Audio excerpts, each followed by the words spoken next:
Chilli तुम चिंता ना करो, वो पक्षी जितने भी चालाक है मैं उन्हें अपनी जाल में फंसा ही लूंगा। कालू कौवे, अगर किसी तरह तुम मुझे कोई छोटा बच्चा खाने को लाकर दो तो फिर मेरी और तुम्हारी दोस्ती पक्की हुई। चील से वादा करने के बाद कालू कौवा जंगल में चला जाता है। चलो छोटे तोते, मैं तुम्हें दूसरे जंगल की सैर करवाता हूँ। ना ना, मेरी मम्मा ने मुझे मना किया है, तुम किसी के साथ ना जाना, मैं तो चला।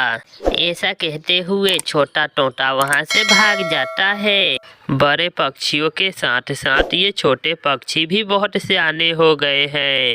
फिर कालू कौवा नदी पे जाता है, वहाँ पे बैठे हुए चिड़िया और कबूतर के बच्चे से कहता है, छोटे बच्चों, क्या तुम्हें अच्छे से उड़ने आता है? हाँ कौवे अंकल, मैंने बहुत तेज उड़ना सीख लिया है। हाँ अंकल, मुझे भी उड़ना आता है। अच्छा, अगर ऐसा है तो फिर तुम में से कौन मेरे साथ रेस लगाएगा? देखते हैं कौन मुझसे जीतता है। मैं लगाऊंगा आपके साथ रेस। नहीं नहीं, मैं लगाऊंगा। अरे अरे, दोनों ही लगा लेना। पहले चिड़िया का बच्चा लगाता है मेरे साथ रेस, देखते हैं ये जीतता है या मैं जीतता हूँ। ठीक है, अभी मालूम हो जाएगा। ऐसे कालू कौवा छोटे बच्चों को अपने जाल में फंसा लेता है। 1 2 3। फिर कालू और कुकू दोनों उड़ते हैं। कुकू बहुत तेजी से उड़ रहा था। कालू तो कुकू को थोड़ा और आगे ले जाना चाहता था, इसलिए वो कुकू से थोड़ा पीछे पीछे ही उड़ रहा था। ऐसे कालू कौवा चिड़िया के बच्चे को वीराने में ले जाता है।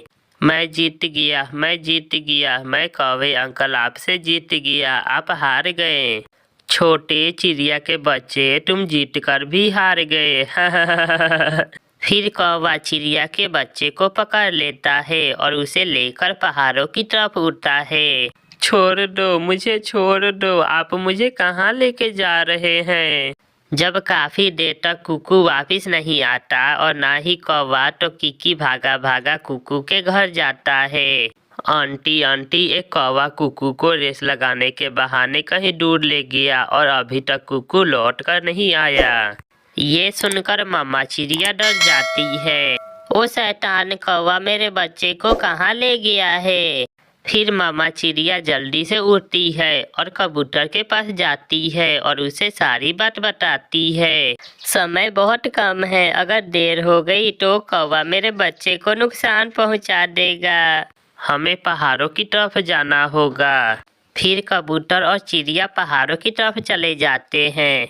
ये चिल्ली कहाँ चली गई? मैं यहाँ बैठकर चिल्ली का इंतजार करता हूँ। आज तो मेरे चिल्ली से पक्के संबंध बन जाएंगे।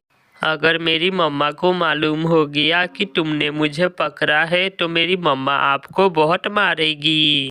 मालूम होगा तो फिर ही ना, मैं अभी तुम्हें रस्सी से बांध दूंगा और फिर मेरी चील दोस्त तुम्हारा शोरबा बनाकर पिएगी। फिर कालू कुकू को रस्सी से बांधने लगता है, मगर कुकू कालू के हाथ से छूटकर एक गिरे हुए पेड़ की खोखर में घुस जाता है। वो खोखर बहुत छोटी थी। कालू बहुत कोशिश करता है मगर वो उस सुराख में घुस नहीं पाता। छोटी चिड़िया के बच्चे, जल्दी से बाहर आ जाओ वरना तुम यहीं मरोगे। मैं इस खोखर को बाहर से बंद कर दूंगा। तुम धोखेबाज हो, तुम बहुत बुरे हो। चिड़िया और कबूतर दूर से ही कालू कौवे को उस गिरे हुए पेड़ के पास देख लेते हैं। वो वहां पहुंच जाते हैं। कौवे, दुष्ट कौवे, मेरा कुकू कहाँ है? मुझे क्या मालूम? कुकू भी अपनी मम्मा की आवाज सुन लेता है। मम्मा, मैं यहाँ हूँ इस पेड़ की खोखर में। ये सुनकर मामा चिड़िया को हौसला मिलता है कि उसका बेटा अभी तक जिंदा है। फिर कबूतर और चिड़िया कालू कौवे को मारना शुरू करते हैं।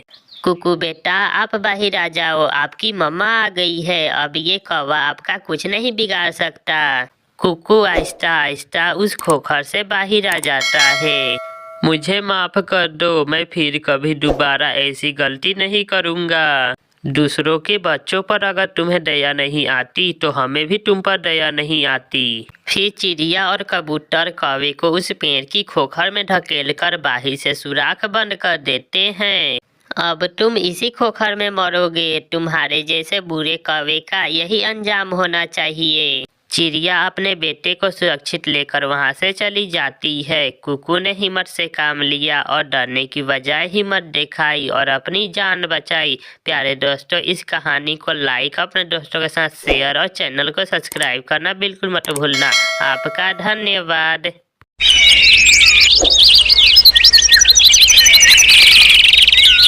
हलवाई मीठे लड्डू बना रहा था। कालू कौवा थोड़ी दूर एक पेड़ पे बैठे देख रहा था। किसी तरह मुझे ये मीठा मीठा लड्डू मिल जाए तो आज दिन ही बन जाए। ये इंसान तो कहीं इधर उधर भी तो नहीं जा रहा। कौवे ऐसे सोच ही रहा था कि हलवाई इंसान शक्कर लेने दुकान के अंदर जाता है। कौवे मौका देखकर जल्दी से उठता है और हलवाई इंसान का एक लड्डू चुराकर भाग जाता है। कौवे की एक आदत बहुत बुरी थी। उसे जब भी कोई चीज खाने को मिल जाती वो खाने की चीज लेकर दूसरे पक्षियों के सामने बैठकर खाता और दूसरों का दिल ललचाता था। ऐसे ही कालू कौवा वो लड्डू लेकर जंगल में चिड़िया के घर के पास जाकर बैठ जाता है और लड्डू खाने लगता है। चिड़िया भी कालू कौवे को लड्डू खाता हुआ देख लेती है। ये कौवा तो बहुत स्वादिष्ट चीज खा रहा है, जाकर मांगती हूँ अगर थोड़ी मुझे भी मिल जाए तो। ये सोचकर चिड़िया कालू कौवे के पास आती है। कौवे कौवे मुझे भी दे दो, ये तुम क्या खा रहे हो?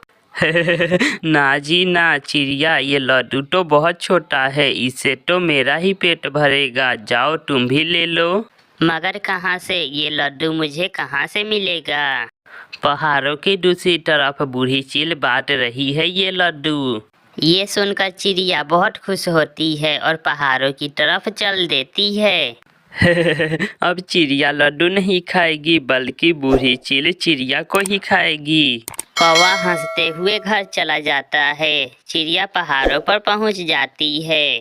टोंटे टोंटे, यहाँ बूढ़ी चील कहाँ रहती है? वो सामने वाली गुफा में रहती है बूढ़ी चील। चिड़िया गुफा के पास जाती है। चील चील, मैं भी आई हूँ, मुझे भी लड्डू दो, जो लड्डू तुमने कौवे को दिया था। चील चील, मैं आई हूँ। चिड़िया चील सो रही थी। चिड़िया की आवाज सुनकर चील की आंख खुल जाती है। ये कौन आ गया? मेरी सारी नींद खराब कर दी। गुस्से में चील गुफा से बाहर आती है। चिड़िया क्यों शोर कर रही हो? मैं लड्डू लेने आई हूँ। मुझे कौवे ने बताया है कि तुम लड्डू बांट रही हो। तो तुम्हें लड्डू लेना है? आ जाओ, तुम अंदर आ जाओ। मगर पहले तुम मुझे बताओ, तुम मुझे कोई नुकसान तो नहीं पहुंचाओगी? अगर मैंने कौवे को नुकसान नहीं पहुंचाया तो तुम्हें कैसे पहुंचाऊंगी? आ जाओ चिड़िया, अंदर आ जाओ। चिड़िया जैसे ही गुफा के अंदर जाने लगती है उसे अपनी माँ की बात याद आ जाती है। बेटी, अगर कोई खाने की लालच देकर अपने घर बुलाए तो कभी मत जाना। चिलिदी बात सुने, आप मुझे यहाँ बाहर ही लड्डू ला दे, मैं गुफा में आपके साथ नहीं जाऊंगी। लड्डू तो मेरे पंख में ही है, पास आओ। वो चील जैसे ही चिड़िया की तरफ बढ़ती है चिड़िया फुर से उड़ जाती है। बुरी चील, दुष्ट चील, मैं आई लड्डू खाने और तू चली मुझे ही खाने। अब चिखाऊंगी मैं मजा उस कालू कौवे के बच्चे को। चिड़िया उड़ती हुई जा रही थी कि उसे रास्ते में एक मीठा आम मिल जाता है। चिड़िया भी वो आम लेकर कालू कौवे के घर के पास चली जाती है। चिड़िया को बैठा हुआ देखकर कालू कौवा भी वहां आ जाता है। चिड़िया, क्या लड्डू नहीं दिए तुम्हें चील ने? कौवे कौवे, मुझे चील ने 2 लड्डू दिए थे, मैंने वहीं खा लिए, बहुत स्वादिष्ट थे वो लड्डू। और चिड़िया, तुमने ये मीठा मीठा आम कहाँ से लिया है? ये आम तो मुझे किसान ने दिया है, मैं उड़ती उड़ती उसकी खेत में चली गई थी। क्या किसान मुझे भी आम देगा? हाँ, तुम किसान के पास जाना और जाकर कहना, किसान तू बहुत गंदा है, तेरी पत्नी चुड़ैल है, अब लाओ मुझे पका हुआ आम दे दो। अच्छा, फिर तो मैं अभी जाता हूँ। नाना कालू, कल जाना, कल सुबह सवेरे, अभी तो किसान घर चला गया होगा। फिर दूसरे दिन कालू कौवा सुबह सवेरे ही किसान की खेत की तरफ चल देता है। चिड़िया भी कौवे के पीछे पीछे छुप छुप कर जाती है। किसान अपने खेत में काम कर रहा था। चिड़िया एक पेड़ के पीछे छुप जाती है। अब मजा आएगा कौवे को, बहुत मार पड़ने वाली है कौवे को, कौवा जरूर पीटेगा। किसान काम से थका हुआ था जब कौवा किसान के पास जाता है और कहता है, गंदे इंसान, गंदे किसान, तेरी पत्नी चुड़ैल है, लाओ अब दो मुझे पका हुआ आम। ये सुनकर किसान गुस्से से भर जाता है। ये दुष्ट कौवा तो बहुत बुरा है। हाँ हाँ, तुम्हें पका हुआ आम लेना है। हाँ हाँ, जो तुमने चिड़िया को दिया था, जल्दी दो जल्दी, मेरे पास टाइम नहीं है। कौवे जाओ, वो सामने छोटे कमरे में है मीठा आम, जाकर खा लो। कौवा जल्दी से उठता है और छोटे से कमरे में जाता है। किसान दरवाजा बंद कर देता है और एक छड़ी लेकर कमरे में जाता है। बाहर तो आवाजें सुनाई दे रही थी।